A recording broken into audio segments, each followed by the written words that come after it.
चलो so very good morning.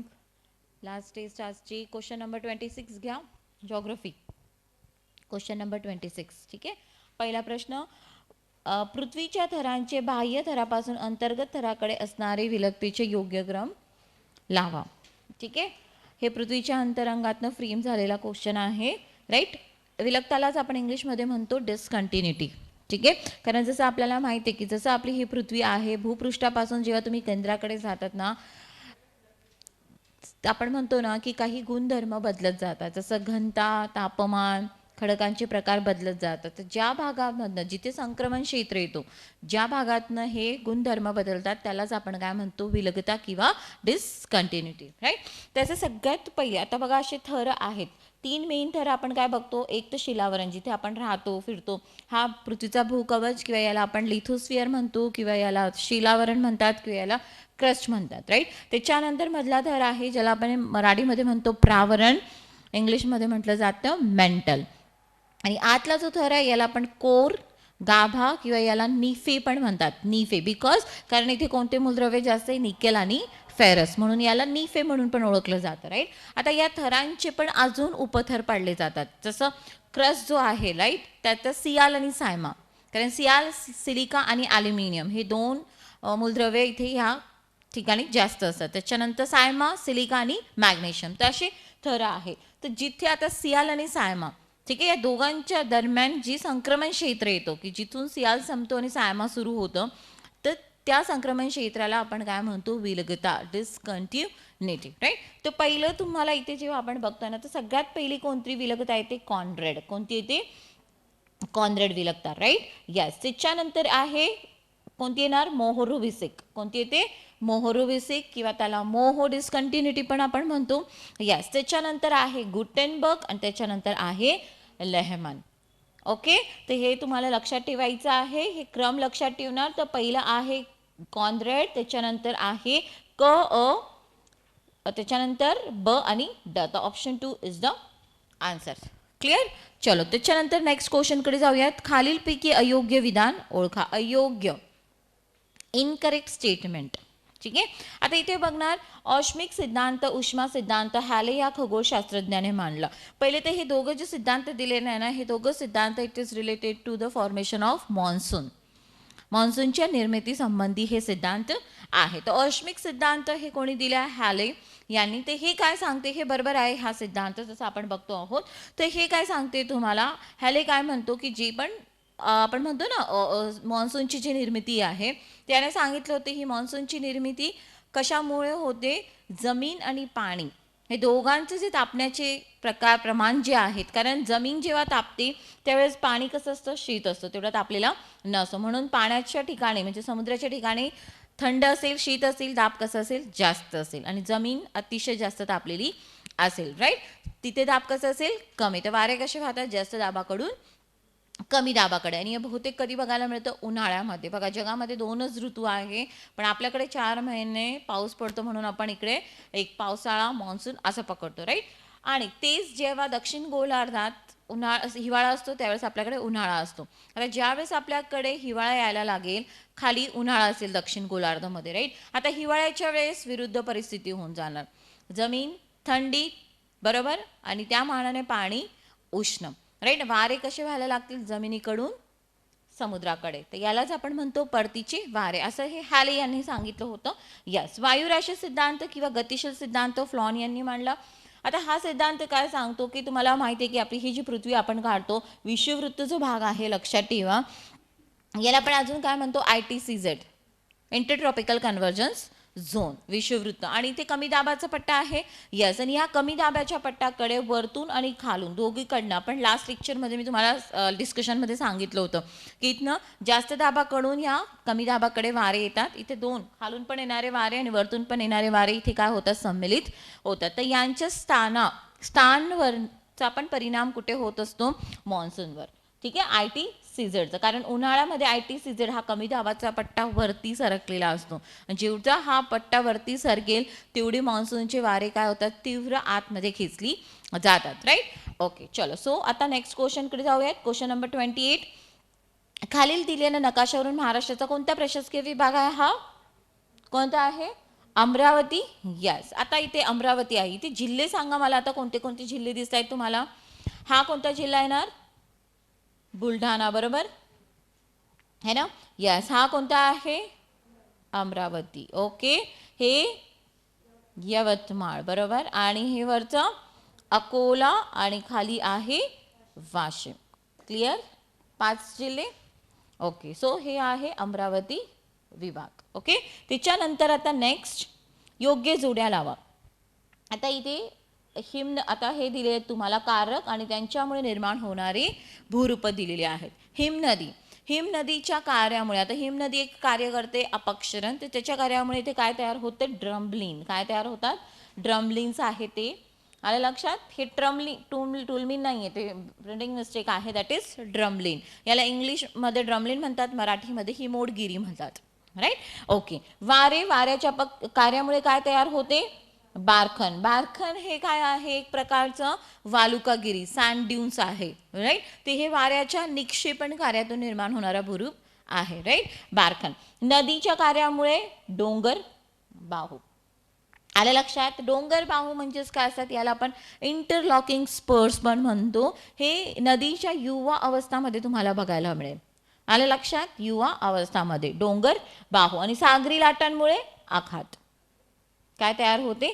आखात. तर आखात आहे, डोंगर बाहू जे नदी तयार करते, हे दोघं पण अपक्षरण कार्यातून निर्माण होणारे भूरूप आहे. क्लिअर सगळ्यांना?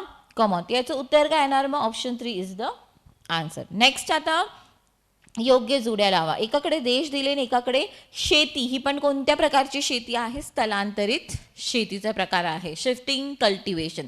जसं आपल्या भारतामध्ये आपण विविध नावाने ओळखतो की नाही? शिफ्टिंग, स्थलांतरित शेती. झूम. ईशान्य भारतामध्ये है ना, आपल्या महाराष्ट्रामध्ये पश्चिम घाटाच्या तिथे कुमरी ह्या नावाने ओळखतो. पोडू, वात्रा असे बरेच आहे है ना. ते भारतातले नावं आहेत. पण जगातल्या इतर देशांमध्ये स्थलांतरित शेती काय नावाने ओळखली जाते? तर श्रीलंकामध्ये चेना. काय नावाने ओळखली जाते? चेना.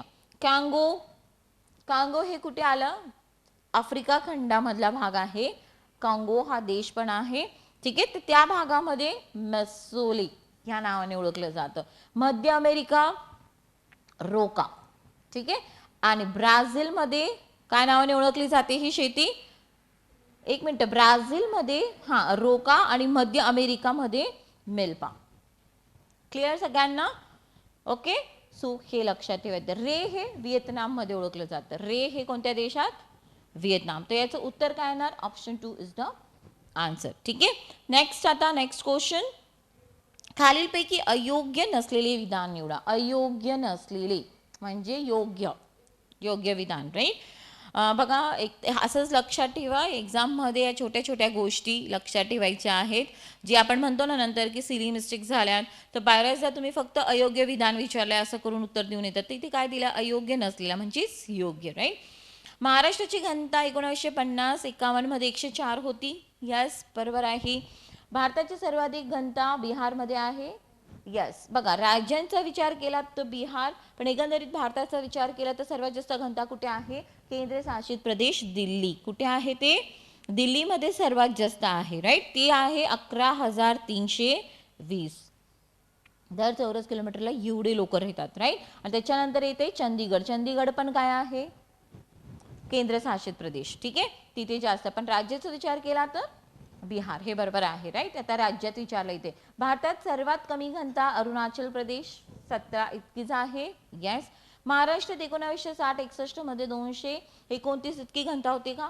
नाही. किती होती? 129 किंवा 128. ठीक आहे. किती घनता होती? 128. ओके. आत्ता आपण कधी ॲट प्रेझेंट महाराष्ट्राचा विचार केला तर 2001 मध्ये आणि 2011 मध्ये किती होती? 300. 2001 मध्ये 315 आणि 2011 मध्ये आली 365. ओके. चलो. सो नेक्स्ट आता हा फरक केवढा दिसतोय तुम्हाला? 50 ने वाढलाय ना, 1 आणि 11च्या धर याच्यात. ओके. नेक्स्ट आता खालीलपैकी योग्य विधाने ओळखा. ॲक्च्युली आजचा पेपर लेंदी दिसतोय ना. लेंदी इन द सेन्स विधान स्वरूपात जास्त आहे, पण आयोगच्या 1 लाइनर्स जास्त असतात. राईट. तर आज कधी टाइम मॅनेज झाले असेल तर व्हेरी गुड. ॲटलीस्ट सगळे रीड झाले असतील आणि तुम्ही 50-60 प्रश्नापर्यंत ॲक्युरसी मेंटेन केली असेल तर इट्स गुड. असंच ॲक्युरेसी मेंटेन ठेवा आणि जास्त अटेम्प्टच्या मागे जाऊ नका, अदरवाईज खाली येणार 15, 20 मार्क तुम्ही निगेटिव्हमध्ये घालवतात नाही. आणि आपल्याला एक सेफ झोन पाहिजे 50 ते 55च्या दरम्यान. That's it. मी एक व्हिडिओ पण टाकला आहे, तुम्ही बघितला असेल तर बघा. 50 ते 55, बिकॉज कधी लास्ट 3 इयर्सचा आपण विचार केला कंबाईनचं तर पोस्टची संख्या कमी होती. त्यावेळेस आपण कधी बघितलं ASO, PSI आणि STIचा एक ॲव्हरेज मी सांगते आहे. PSIला तर 40-45च्या दरम्यान लागून जाते, राईट. ASOला 55 to 57 पर्यंत गेला आहे, राईट. आणि STIला 55 पर्यंत. तर ऑन अन ॲव्हरेज आता पोस्टची संख्या वाढली आहे तर 50 to 55 पर्यंत तुमचा कट ऑफ येऊ शकतो, डिपेंडिंग ऑन द पेपर. आता पेपर कसा असेल त्याच्यावर अजून कळेल आपल्याला, पण 50 ते 55 तुमची ॲक्युरेसी मेंटेन राहत असेल फायनल, मला लक्षात येत असेल की माझे 50 to 55 ॲक्युरेट आहे, आपल्याला माहीत असतं ना याचं उत्तर हेच आहे. जास्त रिस्क घ्यायची नाही, समजलं. 75 to 80 किंवा मॅक्झिमम तुम्ही 85 क्वेश्चन्सपर्यंत अटेम्प्ट ठेवा, निगेटिव्हमध्ये मार्क्स घालू नका प्रत्येकाला. आणि असं ही अपेक्षा घेऊन नका जाऊ का मला 100चे 100 प्रश्नाचे उत्तर माहीत असणार आहे, बिलकुल नाही. ही ओव्हर आपण घेऊन जातो ना अपेक्षा, आणि तिथे सगळं येत नाही. आणि तिथेच आपण काय होतो, पहिले आल्या 10 क्वेश्चन्स, पहिले 15 क्वेश्चन्स म्हणजे तुम्हाला 2 विधान माहिती, 1 विधान माहीत नाही आहे, किंवा 4 जे ऑप्शन्स दिले त्यापैकी कन्फ्युजन होत आहे. हे काय होते, पेपर असाच असतो, जे तुम्ही सगळं वाचून गेलं ते कधीच पूर्ण येणार नाही. पण तुम्हाला काय असतं ना, मी हे वाचलं आहे, मी यांचे वर्ग केले आहेत, मी यांचे नोट्स वाचले आहे, यांनी तर सांगितलं होतं आमच्या पुस्तकातनं एवढं येतं, आमच्या क्लासमधनं एवढं येतं. तर तुम्ही खूप ओव्हर एक्सपेक्टेशन्स घेऊन वर्गात बसलेले असतात हॉलमध्ये. आणि हे सगळ्यात जास्त काय असणार आहे, हे मी तुम्हाला डिमोटिवेट करत नाही आहे, दिस इज द रियालिटी. आणि तिथे काय होतं, तुमच्या जास्त अपेक्षा, तुम्हाला काय अपेक्षा घेऊन गेलेल्या असतात की मला तिथे 100चे 100 प्रश्न येतील. नो, बिलकुल तसं होणार नाही आहे.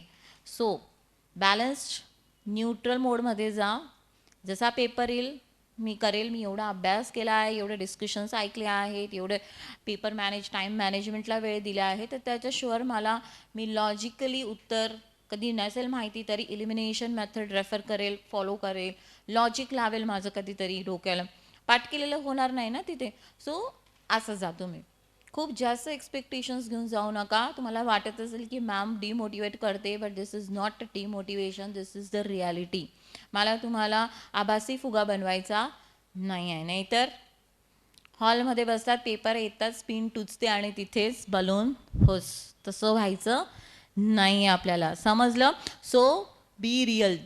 जा अभ्यास केलाय ना आपण, आणि समजा पेपर अवघड आला, पण इन केस पेपर अवघड आला, तुम्हाला कधी तो पेपर अवघड वाटतोय ना, तर समजून जायचं एंटायर जेवढी जनता परीक्षेला बसली ना, सगळ्यांसाठी हा पेपर अवघड आहे, फक्त तुमच्यासाठी नाही आहे.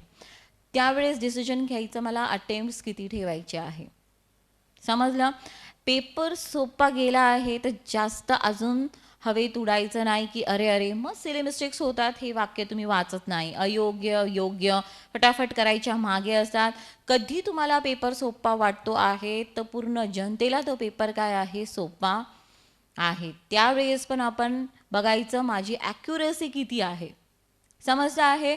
सो एकदम अभ्यास करून गेले ना तेवढे कॉन्फिडन्स घेऊन जा. बाकी जास्त काही मी तुम्हाला म्हणते की हे खूप जास्त याच्यामध्ये जाऊ नका, डिमोटिवेटेड पण जाऊ नका, गिव्ह अप झाले तसे पण जाऊ नका, ओव्हर मोटिवेटेड पण जाऊ नका, बॅलन्स जा, जसं इथे वर्गात येतात ना, दॅट्स इट.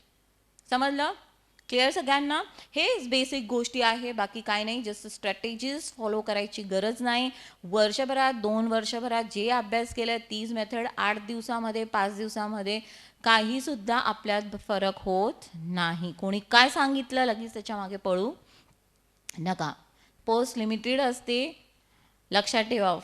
एक गोष्टीला फॉलो करणारे लाखो लोक असतात, पण तुम्हाला काय योग्य वाटते ते फॉलो करणारे तुम्हीच असतात, आणि तेच तुम्हाला सगळ्या क्राऊडमधनं वेगळं ठरवतात. सो स्वतःवर विश्वास ठेवा, दॅट्स इट.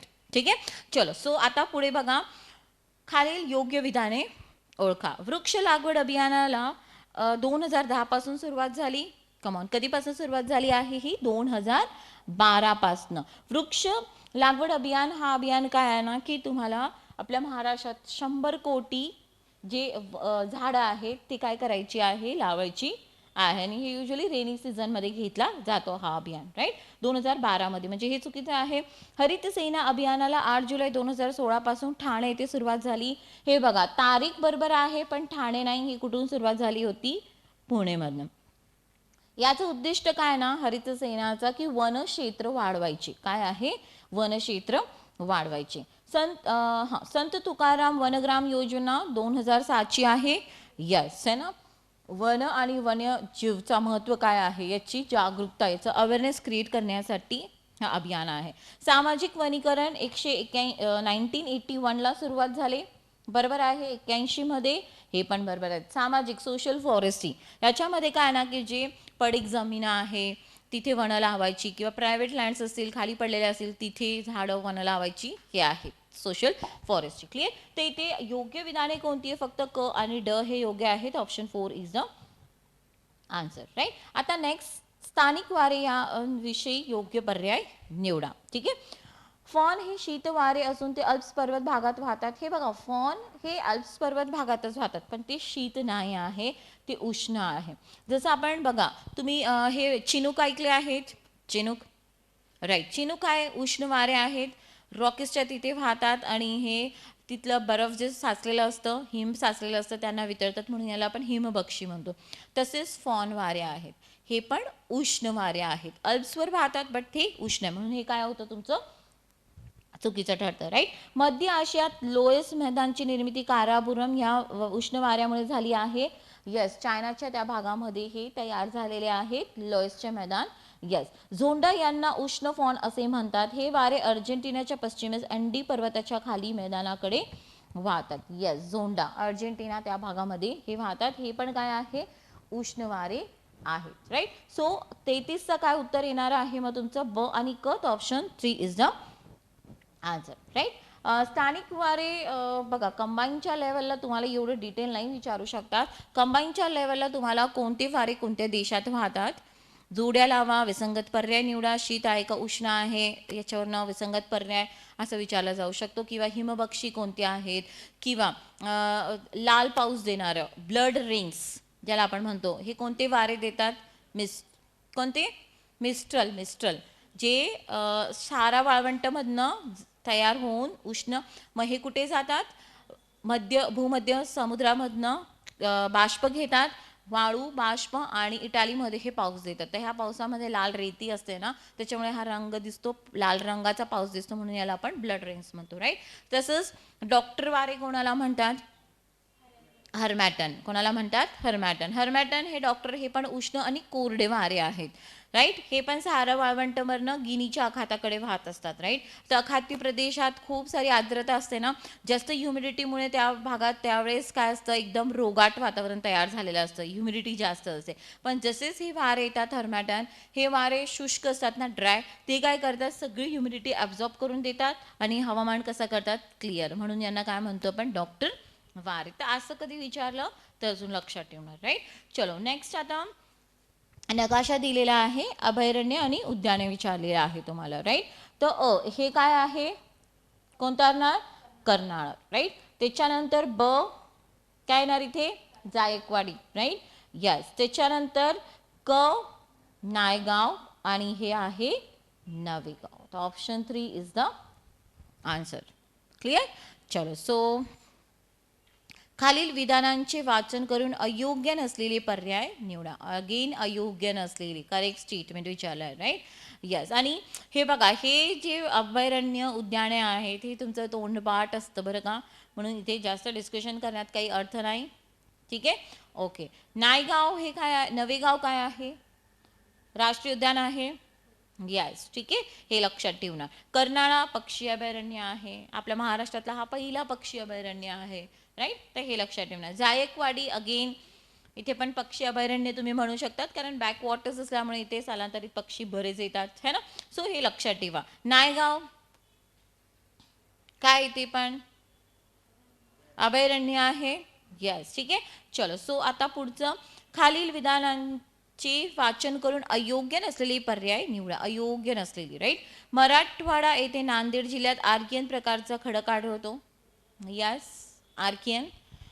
यस, आर्कियन प्रकारचा खडक. यस. यवतमाळ जिल्ह्यात धारवड श्रेणीचे खडक आढळतो. नाही. ओके. दक्षिण कोकणात काही प्रमाणात आर्कियन खडक आढळतो. दक्षिण महाराष्ट्रात कडपा श्रेणीतील कलाडगी श्रेणीचे म्हणजे श्रेणी किंवा कलाडगी सिरीज पण आपण म्हणू शकतो, याचे आढळतात. यस, हे बरोबर आहे. तर यवतमाळ जिल्ह्यात धारवड श्रेणीचे खडक आढळतात का? बिलकुल नाही.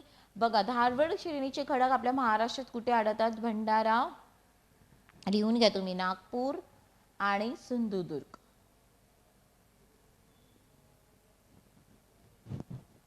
ठीक आहे, इथे बघायला मिळेल. आणि जी कडप्पा आहे, कडप्पा तुम्हाला दक्षिण महाराष्ट्रात पण बघायला मिळते आणि पूर्व महाराष्ट्रात पण बघायला मिळते, राईट. चलो, सो आता यात फक्त अयोग्य नसलेले ना, तर अ, क आणि ड. So option 1 is the answer. ठीक आहे. नेक्स्ट, आता महाराष्ट्रातील प्रमुख कृषी संशोधन संस्थाची अयोग्य जोडी ओळखा. इनकरेक्ट, कोणते चुकीचं आहे, राईट. यावल जळगाव जिल्ह्यामध्ये आहे केळी संशोधन, है ना. यावल जळगाव जिल्हा. यावलला अजून काय आहे? राष्ट्रीय उद्यान आहे का? अभयारण्य आहे. अभयारण्य है ना, वन्यजीव अभयारण्य पण आहे यावलला, लक्षात ठेवा. जळगाव जिल्हा. जळगाव जिल्हा म्हटलं तर अजून इथे अजून काय आहे? तेलबिया संशोधन केंद्र. ओके, जळगावचं, राईट. सो यावल. श्रीवर्धन सुपारी संशोधन केंद्र. यस, श्रीवर्धन कोणता जिल्हा आला? श्रीवर्धन. यस, ठीक आहे. डिग्रस हळद संशोधन. यस, सांगली. ठीक आहे. त्याच्यानंतर केगाव काजू संशोधन. नाही. काजू कुठे आहे? वेंगुर्ले. ठीक आहे.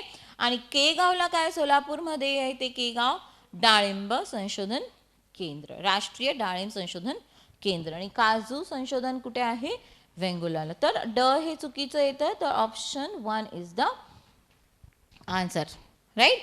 नेक्स्ट, आता कृष्णा नदीचे खोरेविषयी अयोग्य पर्याय निवडा. अयोग्य, इनकरेक्ट. ठीक आहे. भौगोलिक क्षेत्राचा विचार करता कृष्णा नदी शंभू महादेव डोंगराच्या पूर्वकडे व सह्याद्री रांगांमध्ये चिकोडी, पन्हाळा व ज्योतिबा या डोंगर दरम्यान वाहते. नाही. कुठे वाहते कृष्णा नदी? शंभू महादेवच्या दक्षिणेपासून ही वाहते की नाही? यस. तर आणि पूर्वकडे ही सह्याद्रीच्या रांगा चिकोडी, पन्हाळा यातनं नाही वाहती, दक्षिणेलाच डायरेक्ट. मग सातारा, सांगली खाली डायरेक्ट ती कुठे जाते? कर्नाटकमध्ये, राईट. तर हे चुकीचं येतं. राजकीय क्षेत्र कृष्णा नदी सातारा व सांगली या 2 प्रमुख जिल्ह्यातून वाहत जाते. कोल्हापूर जिल्ह्यात काही भाग यात समाविष्ट होतो, कारण उपनद्या आहेत ना, कृष्णेच्या काही उपनद्या आहेत ना, जे कोल्हापूरमध्ये, जसं पंचगंगा आहे, आहेत की नाही? यस. तर हा ब हे काय आहे? बरोबर आहे. ठीक आहे. सर ऑप्शन ब हे बरोबर आहे. तो अयोग्य पर्याय विचारलाय ना, तर ऑप्शन 3, कारण अ हे चुकीचं आहे, योग्य आहे. यस. आता नेक्स्ट, पातूर, बाळापूर, मूर्तिजापूर हे ह्या जिल्ह्यातील तालुके आहे. कमॉन, कोणत्या जिल्ह्यातले आहे? अकोला. यस. अकोलामध्ये किती तालुके आहेत? 7. किती तालुके आहेत? 7. अमरावती जिल्ह्यात 14, बुलढाणा 13 आणि यवतमाळ 16. यवतमाळ, नांदेड सर्वात जास्त तालुके असलेली, बरोबर. यस. आता बघा इथे पातूर, बाळापूर, मूर्तिजापूर अकोलाचे आहेत. 7 आहे, तर 3 तर इथे आपण बघितले आहेत. अजून 4 कोणते माहिती कोणाला? कमॉन, कोणाला माहिती आहे? अकोला तालुका इटसेल्फ, अकोला येणार. अकोट खूप महत्वाचा आहे ना तो पण, अकोट. त्याच्यानंतर बार्शी, टाकळी हे लक्षात ठेवा. बार्शी सोलापूरमध्ये आपल्या लक्षात राहतंय, पण हे बार्शी टाकळी आहे. Keep in mind. बार्शी, माझे अक्षर इथे बरोबर येतच नाही हा. बार्शी टाकळी लिहून घ्या तुम्ही, राईट. आणि त्याच्यानंतर तेल्हारा. कोणतं आहे? तेल्हारा. हे 4 आणि 3 तर तुम्हाला क्वेश्चन मध्ये दिले, तर हे 7 तालुके लक्षात ठेवा आता, राईट.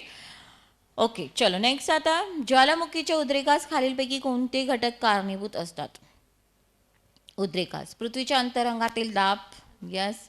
आणि हात प्रेशर रिलीज झाला म्हणजेच काय होतो? पृथ्वीच्या अंतरंगातील जे घटक आहे मग लावा असेल, बाष्प असेल, विविध प्रकारचे वायू असेल, खडक, दगड, गोटे, दाब रिलीज झाला की हे काय होतात, बाहेर पडतात. त्यालाच आपण ज्वालामुखी म्हणतो. तर हे आहे बरोबर. भूगर्भातील वायूचे प्रसरण, यस. खूप प्रचंड प्रमाणात वायू आणि बाष्प तयार झाले असेल तर जिथे कुमकुवत क्षेत्र असेल भूकवचावर तिथे हे काय पडायला लागतात, बाहेर पडायला लागेल. भूगर्भातील खनिजाचे किरणोत्सर्जन म्हणजेच रेडिओ ॲक्टिव्हिटी, खूप अतिशय जास्त तापमान तयार झालं तरी घटना घडते. आणि पाण्याच्या वाफाची निर्मिती, तर सगळ्यांची ते पाण्याची वाफ बघा, ज्या ज्वालामुखीतून आहे ना पाण्याची वाफ सतत बाहेर पडते ना त्याला काय म्हटलं जातं, अशा ज्वालामुखीला म्हणतो आपण फ्युमेरॉल्स. काय म्हणतो, फ्युमेरॉल्स. ठीक आहे. तर याचं सगळेच काय कोणती कारणीभूत आहे तर अ ब क ड सगळेच आहे. ठीक आहे. इवन ठीक आहे, चलो एवढेच लक्षात ठेवा. गोदावरी नदीला उजव्या किनाऱ्याने मिळणाऱ्या उपनद्यांचा योग्य गट ओळखा. आता उजव्या किनाऱ्याने पहिली गोष्ट तर बघा, गोदावरी ही काय पूर्ववाहिनी नदी आहे ना, सी म्हणजे ही अशी वाहते पूर्ववाहिनी. आता हिची उजवी बाजू दिस आणि तिची डावी बाजू आहे ना, कारण तिची वाहण्याची दिशा अशी आहे. ओके, तिला उजव्या बाजूने म्हणजे तिला खालून मिळणाऱ्या उपनद्या इथे विचारलंय तुम्हाला, राईट. तर प्रवरा आहे, यस. प्रवरा ही कोणाची उपनदी, गोदावरीची, आणि ती तिला खालूनच मिळते म्हणजे उजव्या बाजूने. प्रवराचं उगम कुठे आहे, प्रवरा नदीचं उगम हे बघा, प्रवरा ही गोदावरीची अशी एकमेव उपनदी आहे जिचं उगम पश्चिम घाटेत होतं, वेस्टर्न घाट्समध्ये. गोदावरीची कोणत्याच उपनदीचं उगम पश्चिम घाटेत होत नाही, फक्त गोदावरी इटसेल्फ, कारण त्र्यंबकेश्वर सह्याद्रीचा भाग, पश्चिम घाटेचा भाग, आणि प्रवरा हिचं पण सह्याद्रीमध्ये. कोणता, अलंक आणि रतनगड हे टेकडे आहेत, यांच्या दरम्यान प्रवराचं उगम होतं. आणि ही जी नदी आहे प्रवरा, ही कुठून वाहते, नगर मध्ये वाहते, आणि नगरमध्येच ही कोणाला मिळते, गोदावरीला मिळते. बरोबर, प्रवरा नदी. क्लिअर. तर ही आहे, यस, उजव्या बाजूने मिळणारी. त्याच्यानंतर मुळा प्रवराची उपनदी आहे ना, ती गोदावरीची आहे का, नाही. हे बघा, ही प्रवराची पण एक छोटी उपनदी येते मुळा, आणि मुळा एक भीमाची पण आपण उपनदी बघतो. बरोबर. तर मुळा ही गोदावरीची नाही, म्हणून हे कॅन्सल होणार इथे. ओके. त्याच्यानंतर सिंदफणा, या सिंदफणा गोदावरीची एक महत्त्वाची उपनदी आहे जिचं उगम कुठे होतो, बीड जिल्ह्यामध्ये चिंचोली टेकड्यात, राईट. आणि ती गोदावरीला कुठे मिळते, परभणीमध्ये, मांजरोत कुठे मिळते, परभणीमध्ये, राईट. आणि शिवना, कमान, शिवना ही गोदावरीची उपनदी आहे, यस. ती डावीकडून मिळते, यस. हिचा उगम कुठे होतो, शिवनाचा कुठे होतो, शिवनाचं उगम होतं, हां. आता इथे गोताला ऑटरम घाट, कन्नड, गोताला ऑटरम घाट तुम्ही कधीच विसरणार नाही ना, आयोगमुळे हो की नाही. तर गोताला ऑटरम घाट, कन्नड, त्या भागामध्ये शिवनाचा उगम होतो. आणि ही जी नदी आहे ना, हिचा मुख जो आहे ना, हा गोदावरीला कशी मिळते ही नदी, जायकवाडी डॅमचा जो बॅकवॉटर्स आहे ना, इथे जाऊन हे मिळते, बॅकवॉटर्सला जोडली जाते शिवना. कळलं सगळ्यांना. तर उजव्या बाजूने कोणती मिळते मग, प्रवरा आणि सिंदफणा. मुळा येत नाही ॲक्च्युली, तर मुळा इथे येतच नाही, कारण मुळा ही प्रवराची उपनदी येते. आपल्याला इथे बी स्पेसिफिक गोदावरी विचारलेलं आहे, राईट. सो उत्तर काय असायला पाहिजे तुमचं, अ आणि क. ओके, चलो. सो नेक्स्ट, आता चुकलंय ना इथे, त्यांनी आय थिंक ड पण दिला आहे ना, ठीक आहे. खालील पर्यायांचा योग्य, हां, आता जॉग्रफी कंप्लीट, सायन्स. खालील पर्यायांचा योग्य चढता क्रम लावा. पहिले तर यांनी सगळं मराठीत दिलं आहे, ते सगळ्यात अवघड आहे, यस. जातीला काय म्हणतो आपण, स्पेशस. पहिले हे लिहून घ्या.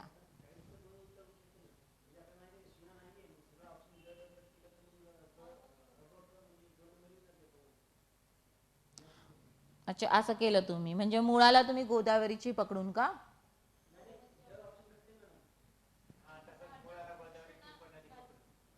हा ना, तेच तर, असं पकडून ना, ठीक आहे, तसं घ्या.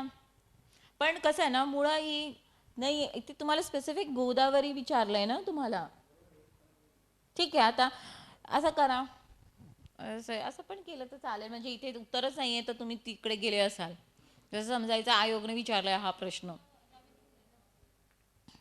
असं करू शकतात. ठीक आहे. आयोगचे असे 2-3 प्रश्न असतातच असतात. सगळ्यांना कन्फ्यूज करून टाकतात ते. आम्ही पण कन्फ्यूज असतो की अरे बाबा काय हे असं है ना. चलो ठीक आहे, काही हरकत नाही. आज आपण घेतलं असेल तर नो प्रॉब्लेम, राईट. चलो आता खाली पर्यायांचा योग चढत्या क्रमाने लावा. आता खाली जे तुम्हाला दिलं आहेत ना, हे काय आहे? हायरार्की. कोणी दिलेली ही hierarchy? Carl Linnaeus. Carl Linnaeus आपण पदानुक्रम वाचतो की नाही, ते आहे हे, राईट. इथे पहिले आपण इंग्लिशमध्ये हे लिहून घेऊयात. काय आहे? गणला काय आपण म्हणतो? ऑर्डर. कुलला आपण काय म्हणतो? फॅमिली. प्रजाती जीनस. वर्ग क्लास. सृष्टी किंगडम, राईट. योग्य चढता क्रम ना, म्हणजे छोट्यापासून वरती जायचं आपल्याला, राईट. आता इथे तुम्हाला एखादी सिनॉप्सिस काय माहिती आहे कोणाला, की हे कसं लक्षात ठेवायचं? पाठ आहे सगळ्यांचं. हे सिनॉप्सिस तुम्हाला सांगते. It's very simple. एक वाक्य लक्षात ठेवायचं आहे तुम्हाला. ठीक आहे. ते म्हणजेच की किड्स. मी इथे लिहिते आहे. ठीक आहे, चलो इथे लिहित आहे मी. हां, इथून समजायचं, right. Kids prefer candy over fancy green salad. वाक्य रिलिव्हंट आहे ना. लहान मुलांना काय आवडेल? कॅन्डी आवडेल. ग्रीन सॅलड दिलं तरी ते काय प्रेफर करतील? Choose candy. K for kingdom. P for phylum संघ. C for class. O order. F family. Genus. S species. समजलं? येस. आता इथे येणार तुम्ही काय ते बघा. तुमचं सगळ्यात खालून वरती जायचं आहे ना तुम्हाला. येस, तर स्पेशस आलं लक्षात. त्याच्यानंतर जीनस. ओके, म्हणजे अ ड क ब येते का? ओके, ठीक आहे. उत्तर काय येणार तुमचं आता? अ ड क ब E. Option 2 is the answer. हे मराठीत विचारल्यामुळे तर मीच कन्फ्युज होती. खरं तर मला हे मराठी एवढं नाही कळत हे शब्द. क्लिअर सगळ्यांना? सिनॉप्सिस लक्षात ठेवा, त्याच्यावरनं लगेच उत्तर येऊन जाणार. नेक्स्ट, अयोग्य जोडी ओळखा. मानवी अस्थिसंस्थाच्या अभ्यासाला आपण काय म्हणतो? ऑस्टिओलॉजी. येस. विषाणूच्या अभ्यासाला मायक्रोबायोलॉजी इथे दिलंय, पण काय म्हटलं जातं त्याला? मत्स्याच्या अभ्यासाला काय म्हटलं जातं? इक्थिओलॉजी. काय म्हटलं जातं? इक्थिओलॉजी. सरीसृपांच्या अभ्यासाला हर्पेटॉलॉजी म्हणतात, म्हणजे रेप्टाईल्सच्या अभ्यासाला. मत्स्यांच्या अभ्यासाला आणि बाह्य ग्रंथीच्या अभ्यासाला हिपॅटॉलॉजी. यांनी याला भरभर दिले. हिपॅटॉलॉजी हे जसं आपण म्हणतो ना लिव्हरच्या अभ्यासाला पण म्हणतात, राईट. ओके, सो इथे तुमचं काय येणार? चुकीचं क. हो, हां, ब पण आहे ॲक्च्युली. हा प्रश्नच पॅथॉलॉजी हे पण नाही आहेत. मायक्रो हे पण. ब क दोघं पण चुकीचे येतात बरं का. ब आणि क हे दोघं पण चुकीचे येतात. ठीक आहे. इथे यांनी फक्त क दिला आहे. ब आणि क बोथ. मायक्रोबायोलॉजी म्हणजे सूक्ष्मजीवांचा अभ्यास असतो ॲक्च्युली पण. ठीक आहे. नेक्स्ट आता बापरे, अंतरिम सरकार नाही आहे काय हे. हा ना, योग्य जोड्या लावा. हे काय ना, प्लाझ्मा स्टेज तुम्ही बघितलं असेल ना, मॅटर प्लाझ्मा स्टेज. येस, ती कधी येते? एकदम अतिशय जास्त तापमानाला ती तयार होते प्लाझ्मा स्टेज. तसंच हे अर्गॉन, क्रिप्टॉन, झेनॉन, हेलियम हे अतिशय जास्त तापमान हे काही रंगाची वायू तयार करते, राईट. तर हे तुम्हाला दिलेलं आहे. तर अर्गॉन कोणता रंग तयार करतो जस्ट प्लाझ्मा स्टेजमध्ये? जांभळा. कोणता तयार करतो? जांभळा, राईट. क्रिप्टॉन कोणता करतो? निळा. ठीक आहे. झेनॉन कोणता करतो? हिरवा. आणि हेलियम पांढरा. ठीक आहे. तर त्याच्यावरनं तुमचं उत्तर काय येणार मग आता? Option 3 is the answer.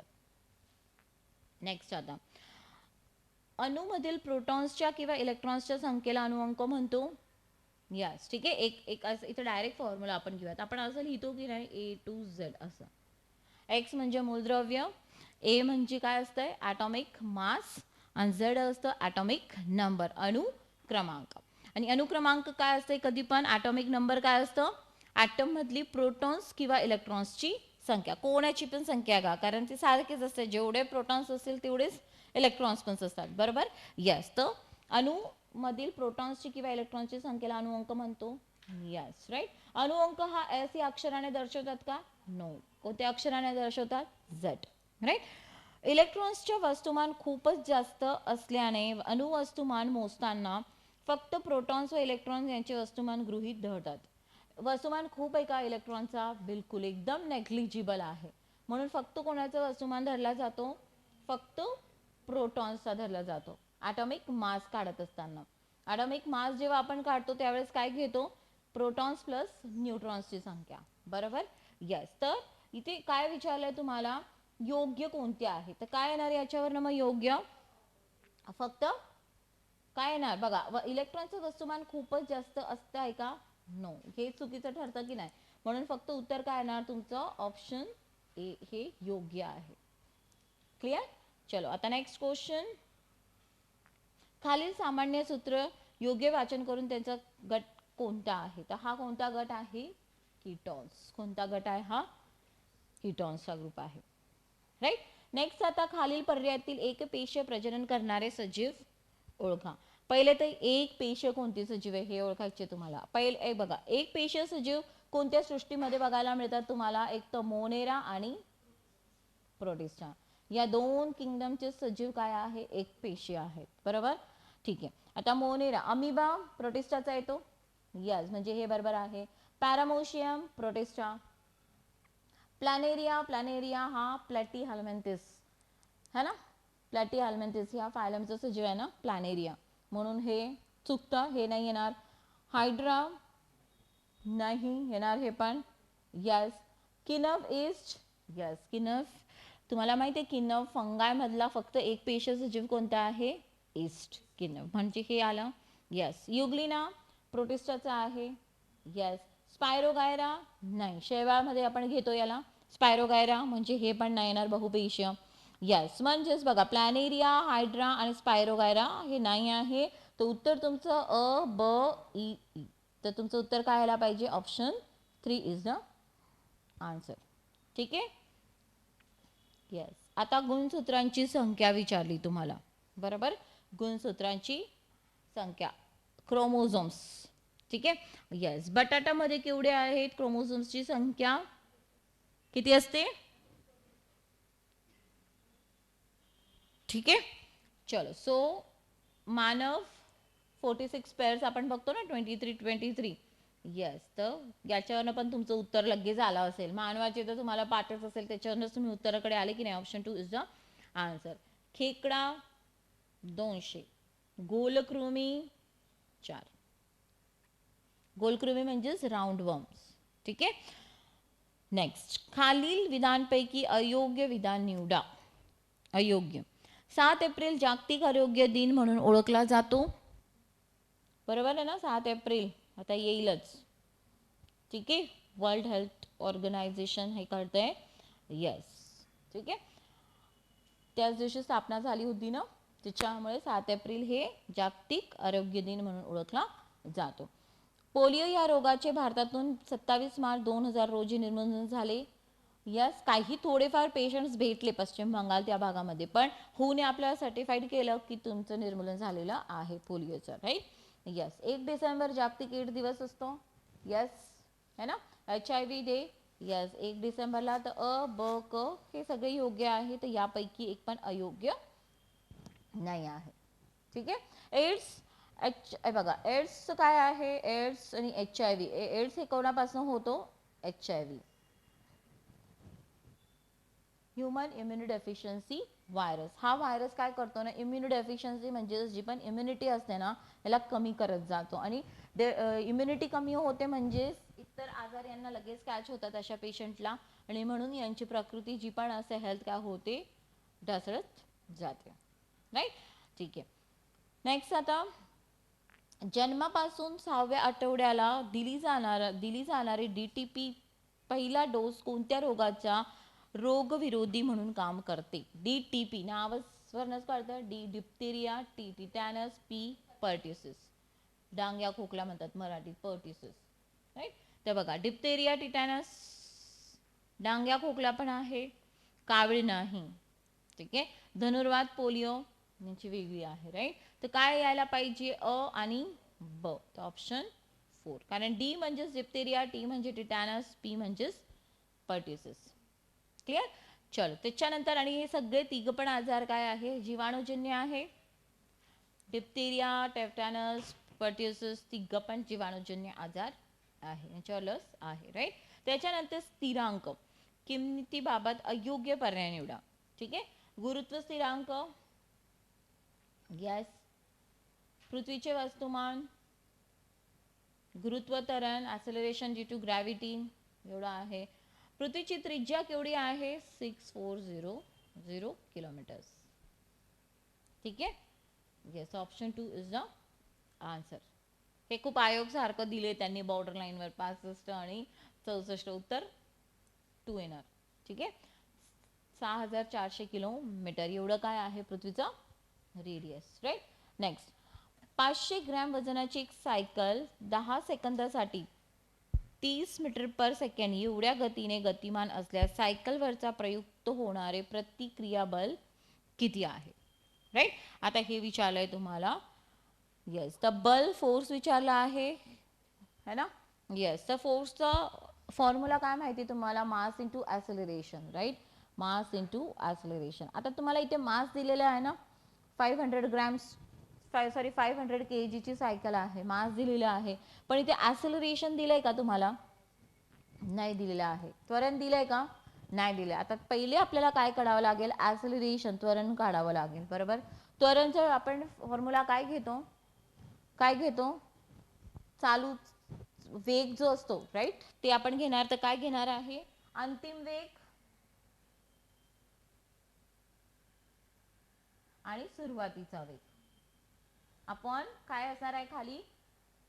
खाली काय असतो आहे? टाइम, वेग. येस, अंतिम वेग केवढी आहे दिलेला? 30 मीटर पर सेकंड. ओके. येस, आणि सुरुवातीचा वेग दिलेला नाहीये आणि टाइम किती दिलाय? 10 सेकंड दिलाय ना, 10 सेकंड. येस, 30/10 किती राहिला मग? किती येणार? 3 मीटर पर सेकंड. म्हणजेच ॲक्सेलरेशनची व्हॅल्यू आली त्वरणची.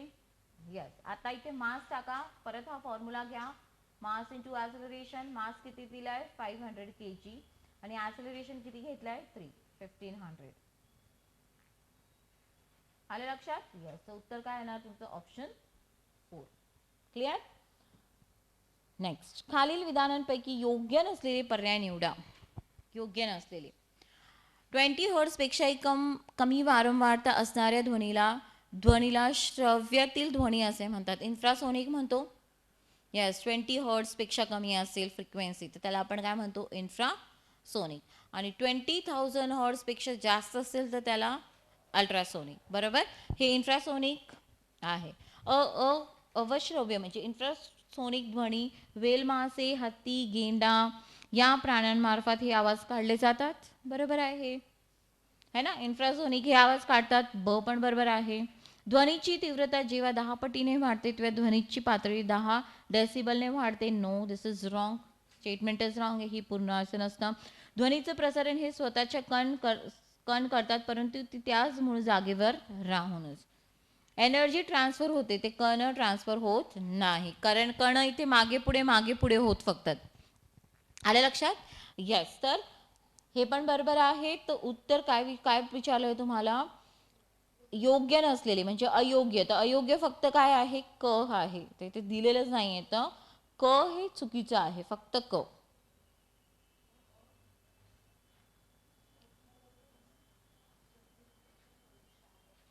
इन्फ्रासोनिक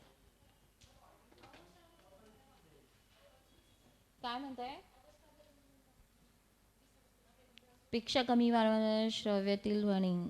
हां, अवश्रव्य म्हणतात ना, इन्फ्रासोनिक. हो हो हो, येस येस, इन्फ्रासोनिक. येस, तर अ आणि क येतंय. मग अ क दिलंय का? नाही नाही, क पण चुकीचं आहे ना. अ आणि क घ्या. ओके चलो नेक्स्ट आता अंतर्वक्र आरशाच्या उपयोगाबाबत विसंगत घटक ओळखा. अंतर्वक्र म्हणजेच काय कॉन्केव्ह मिरर. तर इथे काय येणार आहे फ्लड लाईट. कोणतं येणार फ्लड लाईट. कारण की बघा अंतर्वक्र हे काय आहे कन्वर्जिंग आहे. ठीक आहे आणि फ्लड लाईट म्हणजेच काय हे बघा मोठे मोठे प्रोग्राम्स असतात त्यावेळी एकदम मोठे फोकस लावतात नाही का ते खूप लाईट पसरवतात ना मोठी जागा व्यापतात तर त्यावेळेस आपल्याला डायव्हर्जिंग पाहिजे राईट. तर फ्लड लाईट हे काय आहे बहिर्वक्रचं उदाहरण येणार राईट. आणि डाळीचे आरसे दंतवेद्याचे आरसे हे कॉन्केव्ह मिरर आहे. कारण पूर्ण एनर्जी तुम्हाला फक्त तेवढा दाढ बघायची आहे ना दात बघायचं आहे तर फक्त पुरे तिथे कॉन्सन्ट्रेट होईल राईट. सौरभट्टी यस बरोबर कारण की ती पेटी असते तो पूर्ण लाईट जातो आणि एका ठिकाणी कॉन्सन्ट्रेट होती एनर्जी म्हणजे कन्वर्जिंग आहे ना. हे बघा हे सूर्यकिरण असे येत आहे हे मिरर आहे हे सगळे एकत्रित येणार एकाच ठिकाणी याला आपण म्हणतो कन्वर्जिंग. तर सौरभट्टीचं तसंच काच असतो यस. दूरदर्शी यस क्लिअर सगळ्यांना.